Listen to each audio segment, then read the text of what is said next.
Hello, students. For today's lecture, I'd like to discuss bureaucracy and how the president, the executive branch, is able to manage this thing that we call the federal bureaucracy. First thing, what is this federal bureaucracy? Federal bureaucracy can be defined as the thousands of federal government agencies and institutions that implement, that administer federal laws and programs. These bureaucracies, these bureaucrats, is what allows the executive branch to function, to take action. Where did it come from? Bureaucracy has existed since we became a nation. In 1789, under the Articles of Confederation, we had 3 executive departments. These departments were Foreign Affairs, War, and Treasury. These executive departments, make up what is called the Cabinet, and we will discuss the Cabinet later on. We've already mentioned them in the line of succession for president. Even back then, Congress realized the importance of letting the president decide upon his own cabinet, so they would allow him to pick his cabinet members. Why? Simple. The president needed to be surrounded by people in whom he had complete confidence and trust. Does this mean that Congress trusted them? No. While the president does get to select his advisors, he does get to select his cabinet members, remember the advise and consent power of the Senate. The president appoints, but the Senate has to confirm. The Senate has to agree. So I told you in 1789, we had 3 cabinet departments. Do we still have more, or do we still have 3, or do we have more? No, today we have a lot more. Why? Why did it grow? Couple of different reasons. The first reason that the federal bureaucracy grew was basically the growth of the United States population. We see rapid growth in the bureaucracy beginning in 1816. Why? Simple. Article 1 allows Congress to create a post office. Why would this be important? Think about our physical location, as a nation, our physical location. We are located on the East Coast of North America, and we would like to expand our territory. Well, we can't go south. Spain is there. We can't go north. We can't go north. France is there. We could go east. Well, we could go out into the ocean only about a little ways. Get about 10 feet deep, and that's as far as we're expanding. So that leaves west. So we see that the people start expanding from the East Coast out west. Now, today, how many of you have family that live in a different city, a different state, even a different country? How do you keep in touch with them? Cell phone, text, social media. Well, today's devices, it allows easier access to communication. But this is 1816. When people moved away from their family, from their friends, from their loved ones, how do they keep in touch? Wasn't by phone, wasn't by text. I guess it could have been by smoke signal. No, they only had one option. Post office. Now, as we're expanding, Do we have one post office to serve a state? Do we have one post office to serve a county? Do we have one post office to serve a city? You get into some of your more highly populated areas, we're going to have multiple post office. So as the population expands as it moves westward, we see the increased need for post offices. What does this have to do with the bureaucracy? Well, originally, the post office was under the Department of the Treasury. But in 1927, President Andrew Jackson removed it from the jurisdiction of the Treasury, and he created a brand new cabinet department for the post office. We now have the Postmaster General. This is a cabinet level position, a whole new department. So now we have more bureaucracy. Now we have a larger government agency. So expansion, that's the first reason. The second reason, why else do we see our bureaucracy grow? Wars. One war in particular helped the bureaucracy grow. If you're to look back at our history, the first major war that we fought as a country was not outside of our borders, it was actually inside. The Civil War led to the creation of some new bureaucratic positions. The first was the Department of Agriculture. The second, I guess this isn't a new one, this is actually an increase in size, was the Pension Office. So we see the increase of this new Department of Agriculture, and we see an increase in the size of the Pension Office. The Department of Agriculture was created due to food issues, to supply issues. The North was attempting to fight a war with the South. For the first 2 years, the South was doing really, really well. The South was actually winning the war. Why? Something called logistics. The North could not figure out how to move supplies from one area to another in an efficient manner. And think about it this way. Once again, there's no technology.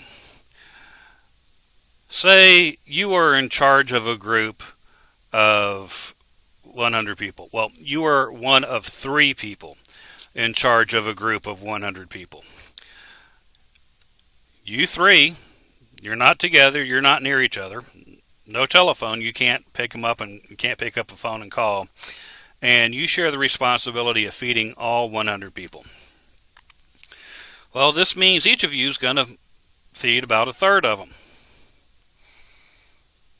How do you decide which third you're going to feed? Remember, you can't talk to these other 2. So what do? You're going to end up randomly selecting names or numbers or however you want to do it. You'll select 33, person 2 will select 33, person 4, or person 3, will select 34. What are the chances that each one of you is going to pick somebody that has not received food yet? What are the chances that each of you is going to pick an individual that has not get picked, so all 100 get picked? All 100 get fed. I'll tell you, the odds are horrible. It is not going to happen. Well, after about 2 years, the North realized this. The North realized logistics was their problem, so we create the Department of Agriculture. Now we have one voice. We have one small group, or one group of individuals working together. They can talk to each other. They can plan out things. So now the logistics for the North improve. Now they are able to get supplies where they need it. Once they work out the logistics, the tide starts to turn for the war, and the North starts to take control. The second thing you need to fight a war: soldiers. You need soldiers. How do you get soldiers? Well, we have to recruit them. Today, why do soldiers enlist? Let me give you a recruitment speech. Tell me what you think. Would you sign up? This is a recruitment speech for the Civil War. We need you to come fight for us, the North. Slavery is wrong, should be abolished. Our Southern brothers have decided to leave rather than accept this universal truth. We are fighting a war to end slavery. Now, come join, fight for your country, fight for your fellow man. I admit, chances are good that you won't come back, that you will be killed in action. Now, I admit that if you're not killed in action, well, you'll probably lose some body parts somewhere along the way. Can I sign you up? Are you going to volunteer for the service? Nobody ever takes me up on this recruiting pitch. I don't know why. Think about the military today. Why do people volunteer? For the benefits. You know, to go to school, or if they retire, they're going to get health care, they're going to retirement.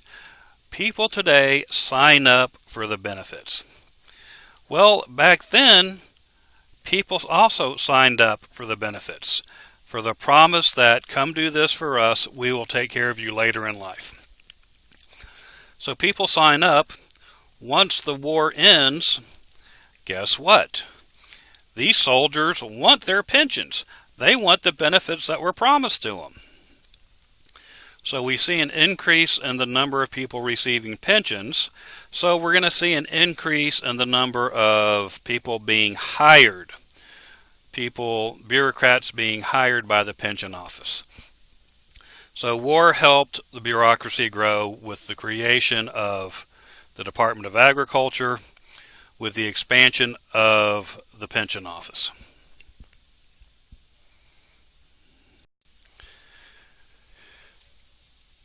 So originally, and up until the war, right after the war, we see the creation of agencies.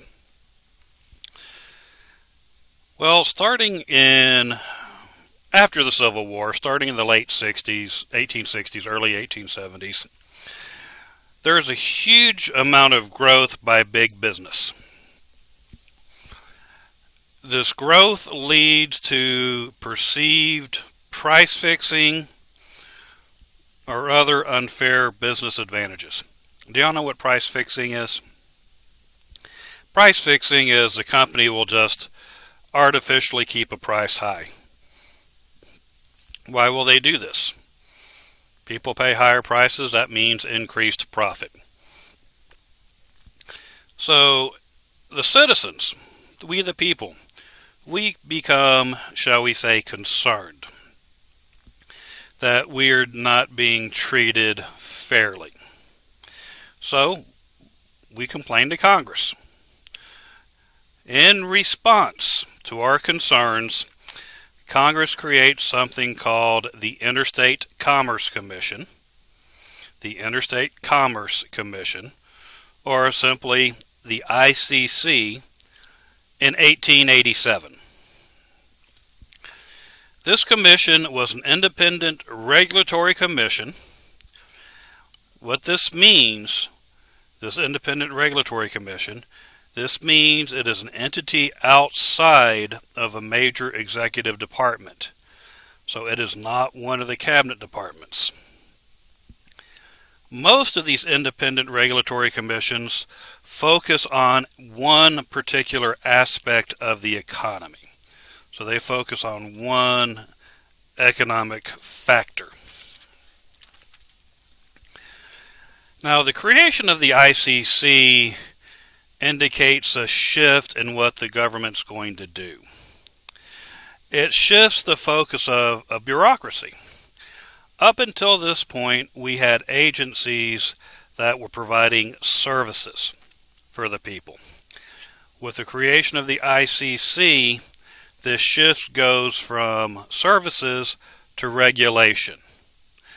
The government is now going to start trying to regulate businesses. People. This is a big deal. This shift to regulation allows the government to have vast powers over individual and property rights.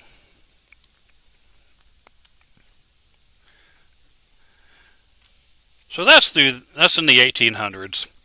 Let's talk about the modern bureaucracy. Who are bureaucrats? No, quit saying the bad words. Don't call them names. That's mean. Don't do that. Bureaucrats are unelected people who work for the government in cabinet-level departments and independent agencies.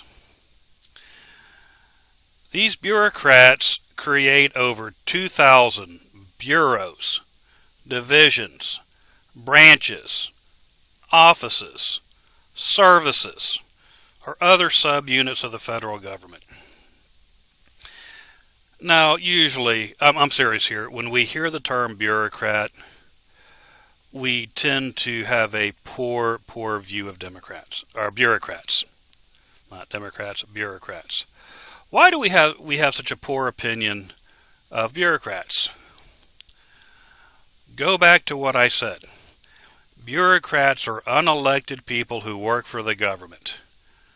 These are people that have power over us. Does this make us happy? No. Why not? The term unelected.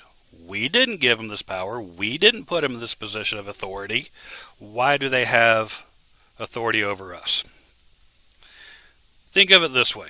You come home one day and you check your mail, and there's a letter from the IRS that says, "Dear Mr. and Mrs. Doe, we are going to perform an audit on last year's tax returns. Once we are completed with our audit, we will let you know what we find. Thank you, Kathy Smith." What do we think of Kathy Smith? Right now, really not a lot. Okay, you get a little irate, or apprehensive is a better word, when you find out the IRS is going to audit you, but it's not the end of the world, right? It's not a big deal. It happens, hundreds of thousands of times a year. Well, 3 months later, you come home and there's a letter from the IRS. "We have completed our audit. You owe us another $5,896. Thank you, Kathy Smith." How do we feel about old Kathy right now? Probably not too happy with Kathy, are we? Why not? She's just doing her job. It's nothing personal. But she's taken our money. Who gave her the power? Who gave her the authority to take our money? We didn't do it. We didn't put her in that position. So this is why we have such a poor opinion of bureaucrats. They have power over us that we didn't give them.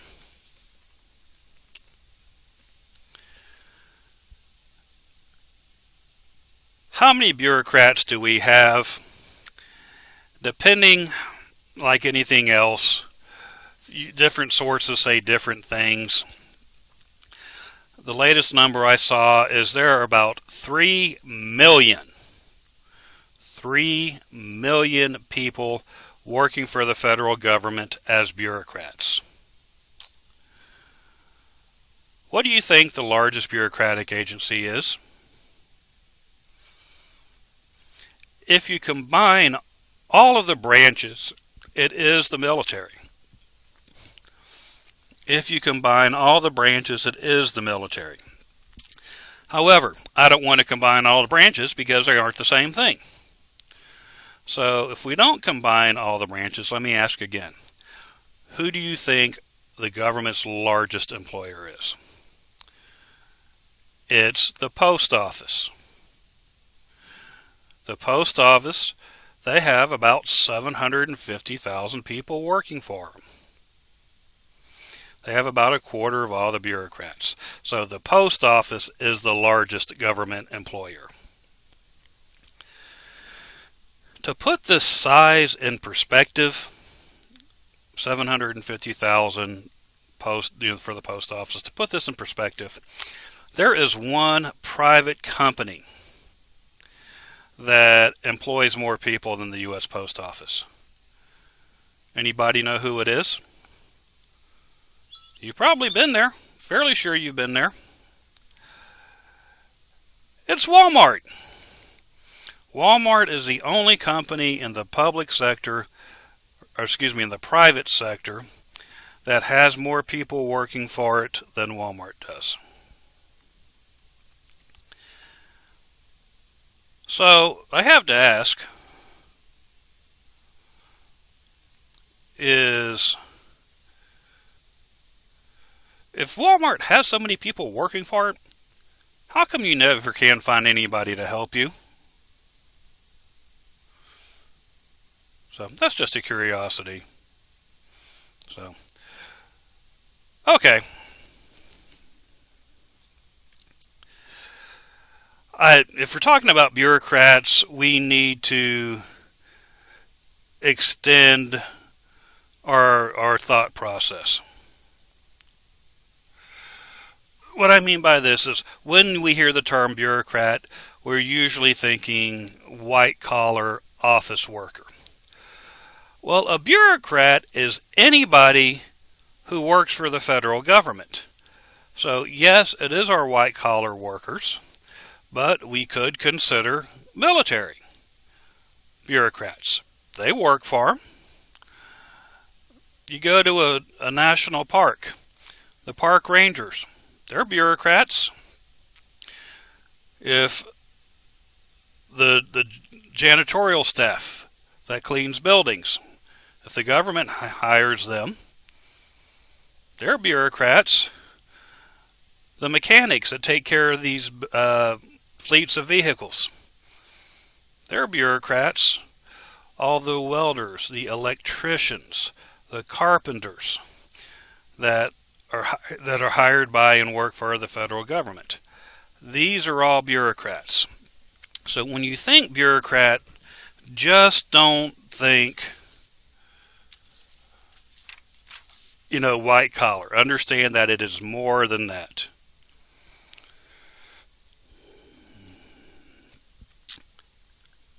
Formal organization. Okay. I've told you that bureaucracies have been around since we became a country. I've told you that there's over 2,000 bureaus, divisions, branches, offices, services, whatever. And I've also told you that there's over 3 million people working for the federal government as bureaucrats. Pretty depressing, right? Can't get any worse. No, I hate to say that it can. How many bureaucracies, how many government agencies do we have out there? Anybody know? I mean, we know we have 2,000 bureaus, divisions, branches, etc., so we know it's got to be more than 2,000. 3,000, 4,000, 5,000. How many? Take a guess. Well, for everybody that guessed, I have good news for you. One of you may be right. One of you may be correct. What do I mean that one of you may be correct? The truth is, we have no idea how many agencies there are out there. Can't count them, haven't counted them, won't count them, whatever. We don't know.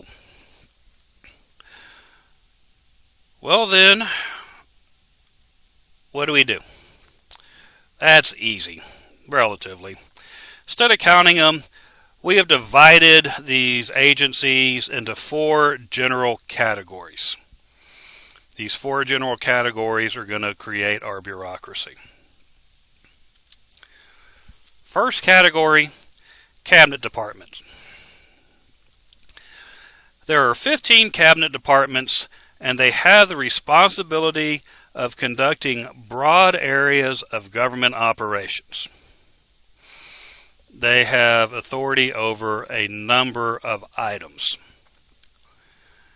Cabinet heads are called secretaries. There is one exception. This is the Department of Justice. The head of the Department of Justice is the Attorney General. A secretary is responsible for establishing the department's general policy and overseeing its operations. How long do you serve as secretary? 2 possible answers to this question. You are nominated by the president. You are confirmed by the Senate.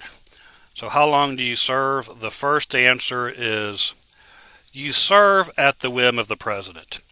You serve up to the point where the president says you're fired. Second answer is you serve up until the point where you say, I quit, I'm tired, I resign, I want to go home. Second organization, independent executive agencies. These independent executive agencies resemble cabinet departments, but they have a more narrow area of responsibility or a more narrow area of expertise. Now, these agencies usually perform services instead of regulatory functions. So a couple of examples of these would be NASA or the Environmental Protection Agency, the EPA.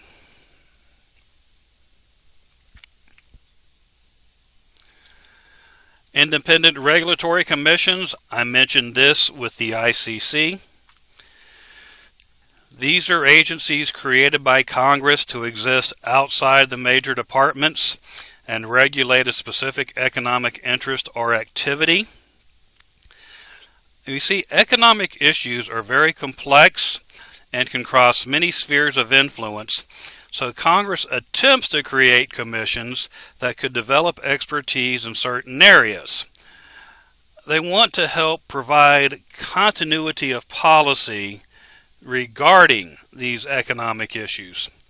They want to give Congress their advice on economic issues simply because Congress does not have the expertise. They don't have the knowledge.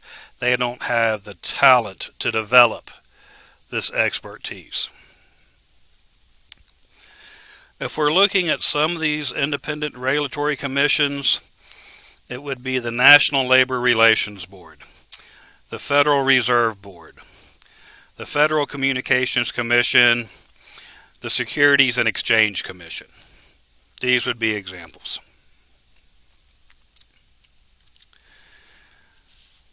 The last one,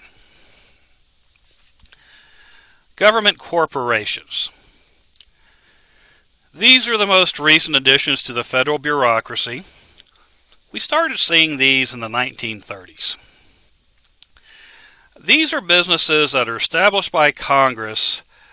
They perform a function that a private business could. They perform a function that a private business could provide, but doesn't. Examples of these government corporations: United States Postal Service, Amtrak, the Federal Deposit Insurance Corporation, the FDIC. There we go. Now, what's the purpose of these? These government corporations provide a service that a private company could provide, but doesn't. Once again, expand your thinking. What is the purpose of a company? If you have your own business, you should only have one goal in mind. What is that goal? To make money. These businesses, these government corporations I just mentioned, do they make money? No, not on a consistent basis. United States Postal Service will turn a profit every 4 to 6 years once, but the rest of the time they're subsidized, they're paid for by Congress.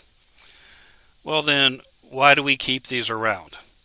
Because people need them. That's why.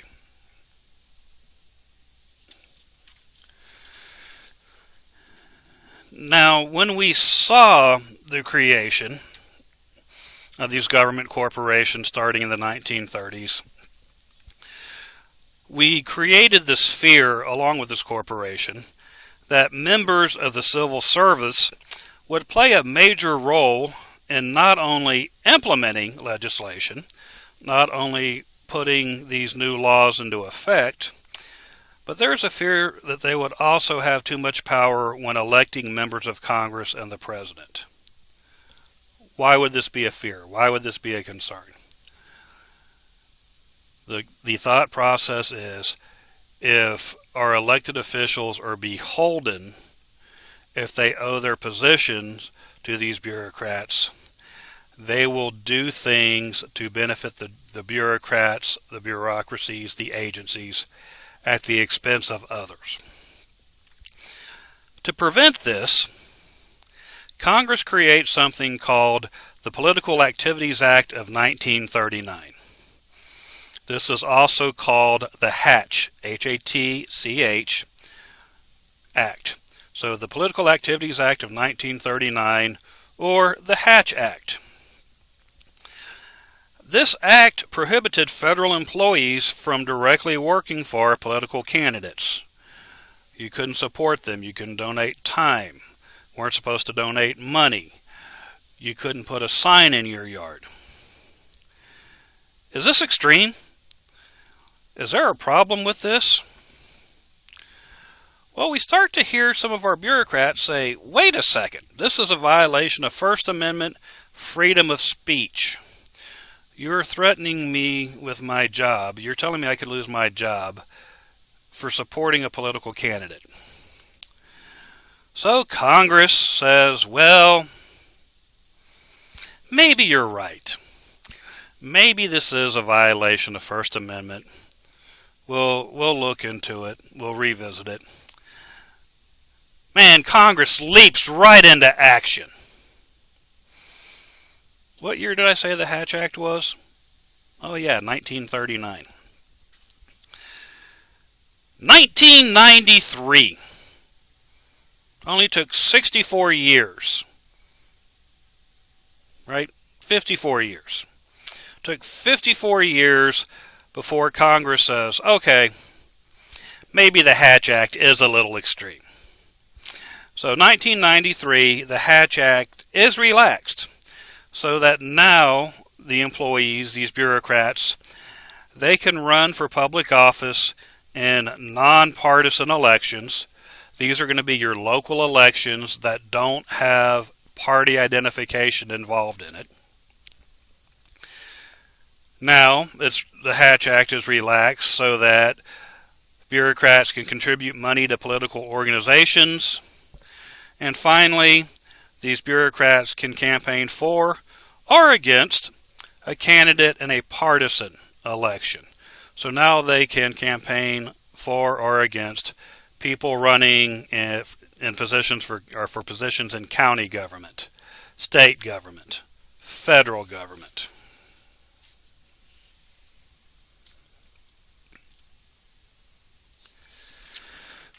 What do bureaucracies do?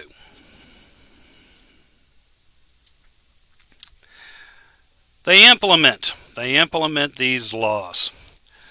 Implementation is simply the process by which a law or policy is put into operation. They are executing congressional wishes.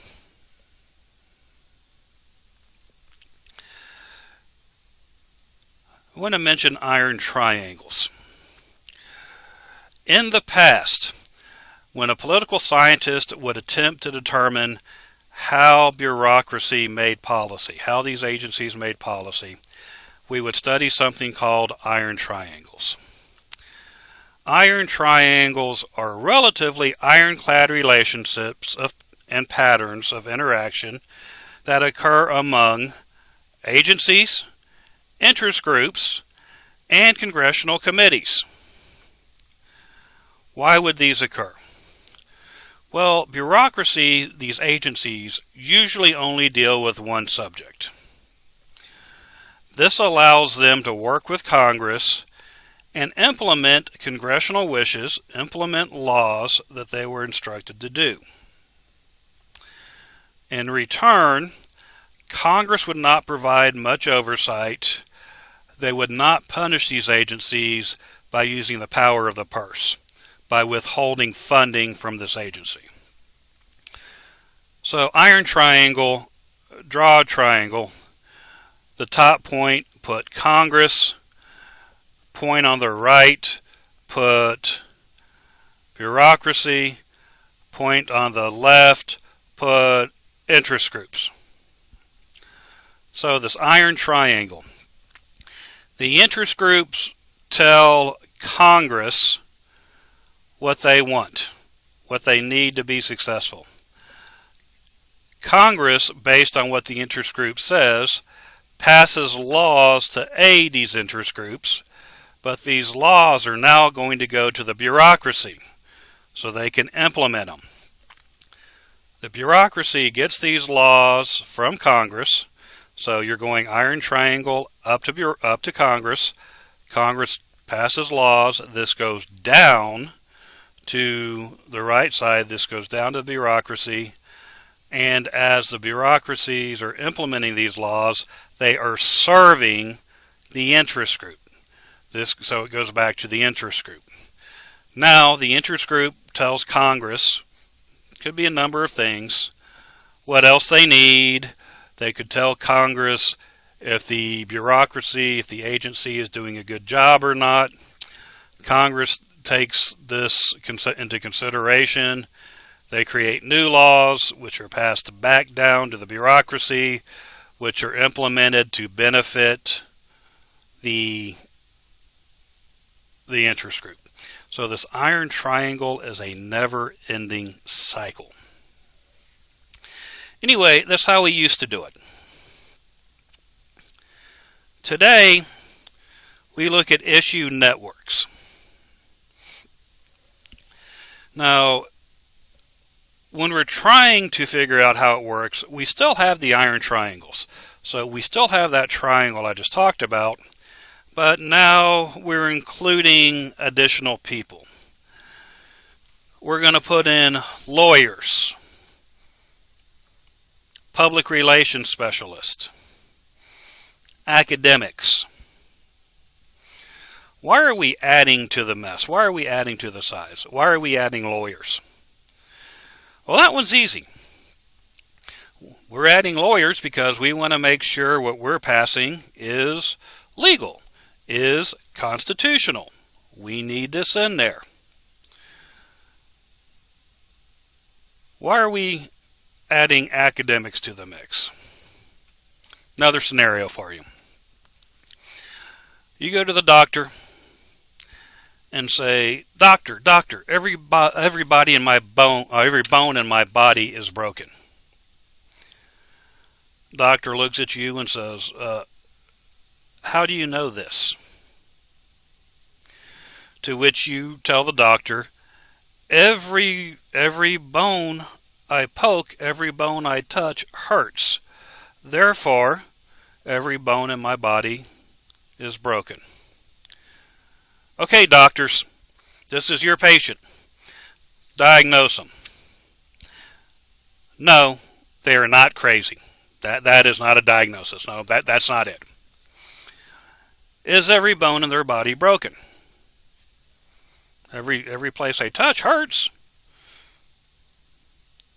No, every bone's not broken. However, The bone in the finger that they're using to poke the rest of their body is broken. This is why it hurts. It's the finger, it's not the rest of the bodies. We have a problem. We could have ordered full body cast.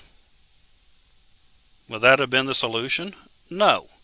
We are adding academics to make sure that our solution is actually a solution. That our solution is actually going to fit or going to fix the problem.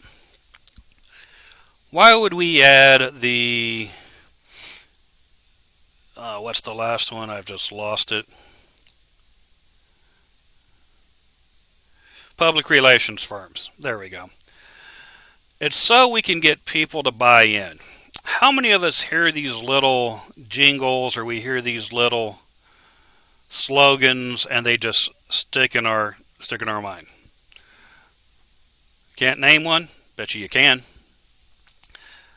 How about if I said, don't drink? Could you finish that phrase? Probably. Don't drink and drive. Don't mess with what? Don't mess with Texas. Click it or ticket. Reminder for us to fasten our seatbelts. These are all little slogans that have been created by these public relations firms to get us to buy in. Interagency councils, not important today. Policy coordinating committees, not important today. Let's move on. Reviewing policy. This is where things get iffy. Congress creates bills. They write bills, they pass bills. It goes to the executive branch, it goes to the president for his approval. Now, when Congress creates these bills, do you think they're clear and concise, or are they a hot mess? For the most part, they're a hot mess. So once the president signs this bill into law, it is up to the president, it's up to the executive branch to implement this law. Implementing the law is a two-part process. First part is called administrative review. The bureaucrat is going to get this law, he's going to read it, he or she is going to read it, and they're going to interpret it. They're going to say, okay, I think this is what Congress wants to accomplish. I think this is what this bill, this law is meant to do. That's the easy part. Now we start going through administrative law. Administrative law, we are creating the nuts and bolts of these rules, these regulations, these policies. This is where we're going to start putting in the factors that we are going to use to implement this policy. For example, if we were talking about,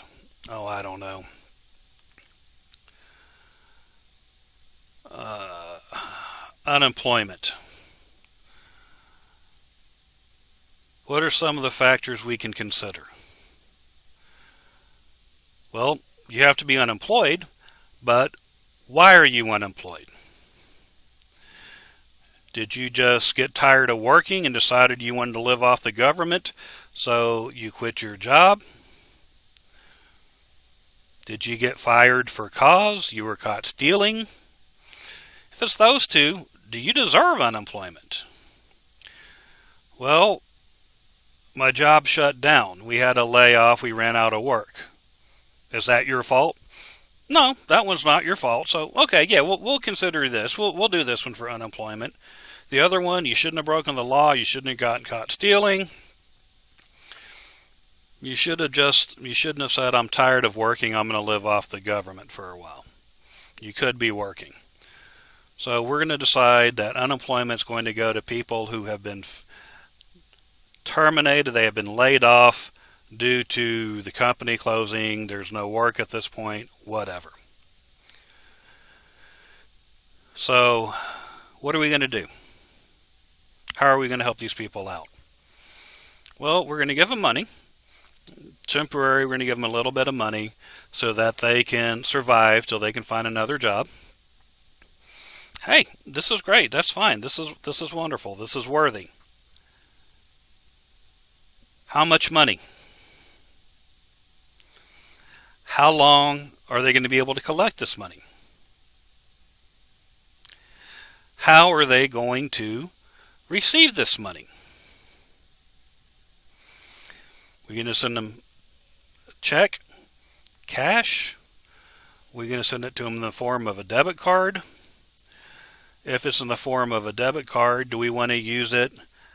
Do we want to put a limit on the ways, the means that they can spend this money? Should they be able to spend it on alcohol, cigarettes? What do we want to do here? Deciding each and every point, trying to get as particular or as specific as we can is very important. What we see is that good administrative law leads to good effective laws, policy, programs.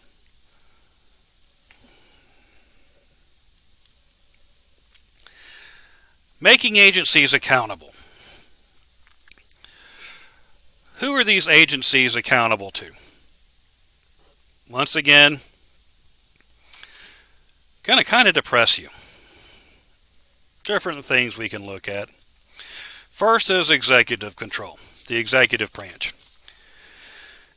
The president does exercise some control over these bureaucracy because he appoints the bureaucracy head, the cabinet member, the department heads. So he does have some control. However, the president does not watch them constantly. The president does not have the expertise to oversee and understand everything the agency does. Plus, these appointments have to be approved by the Senate. What happens if the Senate doesn't approve who the president appoints? Then that position sits there open. So does executive control work? No, not really. Let's do congressional control. Yeah, Congress can control these bureaucracies, these agencies, with the power of the purse and oversight. They do fund these agencies. They can give them more money. They can give them less money. Oversight, they can call these agency heads to come testify in front of Congress, let them know if the law is being implemented the way Congress intended. Does this work? Well, once again, Congress gets to confirm, but the president has to appoint. Also, I told you that there's going to be at least 2,000. Well, there's going to be more than 2,000 committees or 2,000 agencies. How many days are in a year? 365. Does Congress work every day? No. Congress only works probably about 240 days a year. Congressional session lasts 2 years, so we're looking at 480, maybe 500 days.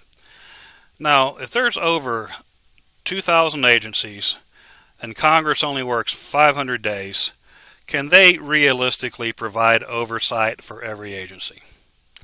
No, they can't. So does congressional control work? No, unfortunately not. Let's go to judicial control. Does the court have any control over agencies? Kind of. Judicial control, what this means is that the court, and we haven't talked about this yet, the court has the power to review laws. Acts by Congress, acts by the president. So the court can issue a temporary restraining order, a TRO. They can say this law can't go into effect until we decide if it's constitutional or if it's unconstitutional. If the court decides it's unconstitutional, the law is null and void. It can't go into effect. So they have some control over it. But what happens if the court decides that the law is constitutional? The law can move forward. The court no longer has any control. So looking at these three, understand, man, these all are bad. None of these work. So what do we have? What happens? How do we know these agencies are doing what they're supposed to do? What we end up with is something called bureaucratic accountability, bureaucratic control. All this means is that the interest groups are telling Congress, yes, the bureaucracies, yes, the agencies are serving us well. Yes, they are doing what we want them to do. What's the problem with this? Sometimes the answer is no. But if the agency tells the interest group no, what's the interest group going to tell Congress? They're not doing a good job. All these are bad.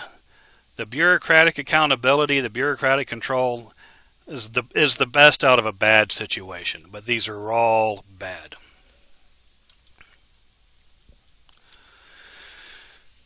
Now, I spent a lot of time talking about recognizing a bureaucracy. Or talking about bureaucracies, but now I want to talk about how do you recognize a bureaucracy? How do you know if you're dealing with a bureaucracy or not? There's a couple of clues, there's a couple of things we can look for. Size. In regards to a bureaucracy, size matters.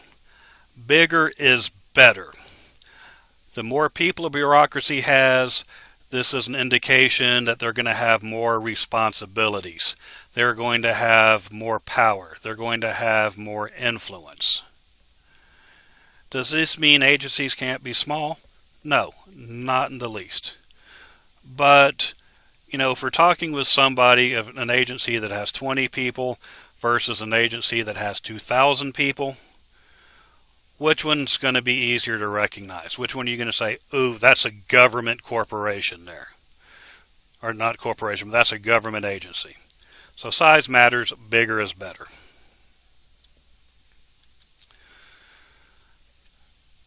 Neutrality. Now, neutrality, when we're talking about a bureaucracy, can have two definitions. The first is neutrality in services. Neutrality in services is simply people come in, they apply for benefits, if they qualify for benefits, they all receive benefits. We don't pick and choose who receives benefits among those who qualify. If they qualify, they receive it. End of story. So that's neutrality of services. The second neutrality is neutrality in hiring. What this means is if you go in and apply for a job with one of these agencies, do you have to know somebody to get hired, or does everybody have an equal chance? Well, the way it's supposed to work is everybody has an equal chance. But early on in our history, that's not the way it worked. Back in the 1820s, we saw President Jackson. He would participate in something called patronage, or the spoils system. Patronage or the spoils system is he would reward his political supporters with government jobs. Well, what's wrong with this? Well, what happens if you reward one of your supporters with a political job and you give them a job that they don't know what to do? They have no knowledge of the subject or of the job area. How good of a job are they going to do? They're not going to do well. So, in an effort to combat this, we see that the bureaucracies start engaging in something called the civil service or the merit system. This still happens today, and this is actually spread outside the public sector. That's actually spread outside of government work. The private sector is now doing this. But the civil service or the merit system is you have to take a test. You go in, you take a test. It might be an oral exam, it might be a written exam, skills exam, whatever. The purpose of the civil service or this merit system is to show that you have the base aptitude. You have the basic ability, the basic skills to be successful at this job. Not great, but successful. If you pass the test, congratulations, you have progressed in the interview or in the hiring process. You move to the next stage. If you don't pass the test, thank you for applying, try again. So this way we were able to fight the patronage system by weeding out those who weren't qualified. Let me come back to privatization. Bureaucracy. We're going to have a hierarchy, a chain of command, or an organizational chart. We're going to know who is in what position and what exactly they are in charge of. It is written out. We know. Expertise. Expertise is our bureaucrats. They're going to understand how to do their job. They're going to understand how their decisions affect everybody that is being served. Now, I want to go back to privatization. Yay or nay? We always hear that, well, a number of people say, the government, the bureaucracy is bloated, it can be cut, there's a lot of waste. Now, is there waste? Yes, I will admit there's waste. Should we privatize? I don't know. Let me explain why. Let me tell you a couple of things, and then you will decide.